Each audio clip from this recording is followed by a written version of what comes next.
మేం మాట్లాడితే మా సమాధానం యాక్షన్ మాత్రమే అంటూ టీడీపీ అధిష్టానం ఓపిగ్గా అదును కోసం వెయిట్ చేసి మోహన్ బాబును గట్టి దెబ్బ కొట్టారుగా. దొరికితే జుట్టు లేకపోతే కాళ్ళు అన్నట్లు వ్యవహరించే మోహన్ బాబుకు టీడీపీ ప్రభుత్వం తీసుకున్న యాక్షన్ కంటి మీద కునుకు లేకుండా చేస్తుందిగా. తీర్పులు చెప్పి పెద్ద మనిషిగా ఉన్న పెదరాయుడు పరిస్థితి ఇప్పుడు ఎలా ఉండబోతుంది? టీడీపీ శ్రేణులు ఏమంటున్నాయో తెలుసుకోవాలంటే వాచ్ ది స్టోరీ. టీడీపీ అధిష్టానం మోహన్ బాబు విషయంలో తీసుకుంటున్న యాక్షన్తో కర్మ రిటర్న్ సిద్ధాంతం మోహన్ బాబుకు గట్టిగానే తాకిందిగా అని వివిధ వర్గాల్లో అనుకుంటూ ఉన్నారు.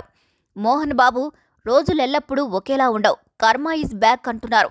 టీడీపీ ప్రభుత్వం నీతో సమరానికి సంకేతం ఇచ్చింది, సిద్ధంగా ఉండు, అదును చూసి కొట్టిందిగా దెబ్బ అంటూ సోషల్ మీడియాలో మీమ్స్ పెడుతున్నారు. వాస్తవానికి గతంలో టీడీపీ అధినేత చంద్రబాబుకు మోహన్ బాబు మధ్య మంచి సంబంధాలే ఉండేవి. అంతేనా, మోహన్ బాబు గతంలో టీడీపీ పార్టీకి సొంత మనిషిలా ఉండేవాడు కూడా. అయితే ఆ తరువాత హెరిటేజ్ ఇష్యూ కావచ్చు, యూనివర్సిటీ ఇష్యూ కావచ్చు, ఇద్దరి మధ్య బంధం దూరం అయిపోయింది. అప్పటి నుంచి చాలా కాలం టీడీపీ పార్టీతో చంద్రబాబుతో విభేదిస్తున్నారు మోహన్ బాబు. ఆ క్రమంలోనే 2019 అసెంబ్లీ ఎన్నికలకు ముందు వైసీపీకి జైకొట్టి అప్పుడు సీఎంగా ఉన్న చంద్రబాబును గట్టిగా టార్గెట్ చేశాడు. ఇంకా చెప్పాలంటే అప్పట్లో టీడీపీని ఓడించడమే లక్ష్యంగా పనిచేస్తున్నారన్నది ఎక్కువ మంది అభిప్రాయం. కానీ వైసీపీ అధికారంలోకి వచ్చాక జగన్తో సంబంధాలు పెట్టుకున్నా అంటి ముట్టనట్టే జగన్ వ్యవహరించారని తెలిసిన వాళ్ళు చెప్తుంటారు.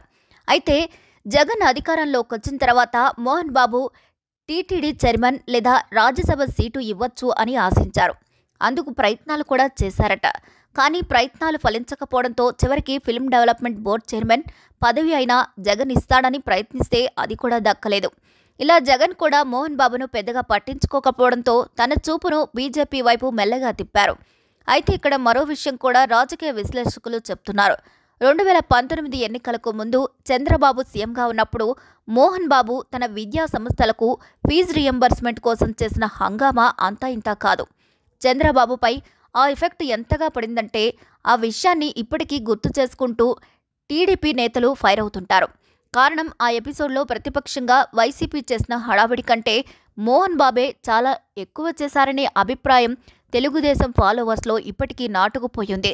అందుకే కూటమిలో భాగమైన బీజేపీతో మోహన్ బాబు కలిసిన టీడీపీ నాయకులు మోహన్ బాబును పట్టించుకోవడం లేదని టాక్ ఉంది. అయితే ఇప్పుడు టీడీపీ మాటల పెదరాయుడికి ఊహించని షాక్ ఇవ్వడంతో సంబరాలు జరుపుకుంటున్నారట. ఇన్నాళ్ళు మా చంద్రన్న చూసి చూడనట్లు వదిలేయడం వల్లే మాపై విషం కక్కుతూ వచ్చావు, ఇక ఇప్పుడు ఆట మొదలైంది, రాత రాసిన బ్రహ్మొచ్చినా వదలడు మా చంద్రన్న అంటూ టీడీపీ శ్రేణులు గుసగుసలాడుకుంటున్నాయట. గతంలో ఫీజు రియంబర్స్మెంట్ కోసం రోడ్డెక్కి చంద్రబాబు టీడీపీపై పెద్ద ఎత్తున ఏ విమర్శలైతే చేశాడో అదే నిధులు కాలేజీ ఫీజుల మళ్లింపు విషయంలో ఇరుక్కోవడం చూసి కర్మ రిటర్న్స్ అంటే ఇదే అని టీడీపీ కార్యకర్తలు కామెంట్లు చేస్తున్నారు. అయితే మోహన్ బాబు యూనివర్సిటీలో విద్యార్థుల నుంచి డబ్బులు పిండుకుంటున్నారంటూ తల్లిదండ్రుల ఫిర్యాదు ఆధారంగా ఉన్నత విద్యామండలి విచారణకు ఆదేశించింది. ఇక ఆ విచారణ ఫలితంగా కాలేజీ మూసివేత, 15 లక్షల ఫైన్ విద్యార్థుల నుంచి వసూలు చేసి అదనపు 26 కోట్లు 15 రోజుల్లో తిరిగి చెల్లించాల్సిందిగా ఆదేశం జారీ చేసింది ప్రభుత్వం. దీంతో తెలుగు తమ్ముళ్లు లేటుగా రియాక్ట్ అయినా పర్ఫెక్ట్గా బాబు రియాక్ట్ అయ్యాడంటూ తెలుగు తమ్ముళ్లు మురిసిపోతున్నారని టాక్. అయితే గతంలో మోహన్ బాబు చిన్న కుమారుడు మంచు మనోజ్ కూడా ఈ వివాదంపై స్పందించాడు. విద్యార్థులు తల్లిదండ్రులకు మద్దతుగా ఉంటారని ప్రకటిస్తూ ఏమైనా ఫిర్యాదులుంటే తనకు తెలియజేయమని సూచించాడు. అలాగే తన తండ్రి మోహన్ బాబుకు తెలియకుండా యూనివర్సిటీలో విద్యార్థులపై అన్యాయం జరుగుతుందని ఆరోపించారు. అయితే ఆ సమయంలో మంచు ఫ్యామిలీలో అంతర్గత విభేదాలు కొనసాగుతున్నందుకు మనోజ్ వ్యాఖ్యలను పెద్దగా ఎవరూ పట్టించుకోలేదు. అయితే ప్రభుత్వానికి ఫీజులు అధికంగా వసూలు చేస్తున్నారని కేసులు వచ్చినప్పుడు లోకేష్ ఆ కేసును చాలా సీరియస్గా తీసుకున్నారని మోహన్ బాబుకి చంద్రబాబు కాదు, లోకేష్ బాబే కరెక్ట్ అన్నట్లు సోషల్ మీడియాలో కామెంట్స్ చేస్తున్నారు. మరి లోకేష్ బాబు యాక్షన్కు మోహన్ బాబు రియాక్షన్ ఎలా ఉంటుందో వేచి చూడాల్సిందే. మరి ఈ వీడియోపై మీరేమంటారో కామెంట్ ద్వారా తెలియచేయండి. మరిన్ని అప్డేట్స్ కోసం మా ఛానల్ని లైక్ చేయండి, షేర్ చేయండి, సబ్స్క్రైబ్ చేయండి.